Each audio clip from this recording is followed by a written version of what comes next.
என்னத்துக்கு நான் கேட்டிங்கன்னா டேவிட், அந்த நிகழ்ச்சியை நடத்துனதுக்கான், கேஷ்லெஸ் கேண்டீன் நிகழ்ச்சி நடத்துறதுக்கு விஐபி ஒருத்தவங்களை கூப்பிட்டுருக்காங்க. நான் பேர் சொல்ல விரும்பல, அப்புறம் 3 யாருன்னு வருவானுங்க. அதுக்கு ரிப்போர்ட் பண்ணுறது தான் ஒருத்தன் இருக்கானே, சொல்லுவான் ஆளுங்கள்ட்ட போயிட்டு, இப்போ எங்கள் குரூப்பில் போட்டு ரிப்போர்ட் பண்ணுங்கன்னு சொல்லுவான்.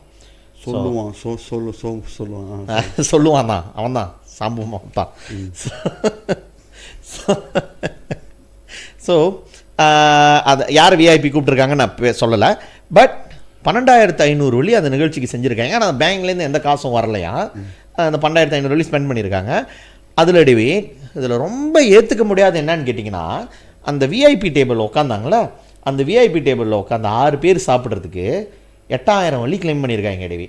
அப்படி என்ன சாப்பாடு 8,000 வெள்ளி கிளைம் பண்ணிட்டாங்கன்னா பயங்கரமான, அது என்ன சொல்லுவாங்க, வாக்யூ பீஃப்னு வாங்க தெரியுங்களா உங்களுக்கு? பீஃப் இருந்தாலும் சொல்லலாம், வாக்யூ பீஃப் வந்து விலையாக இருக்கும். இல்லை இன்னும் ஹையஸ்டானா என்னது, தங்க பஸ்பம் ஒன்றுவாங்களா தமிழில், தங்க பஸ்பம்லாம் இருந்துச்சுன்னா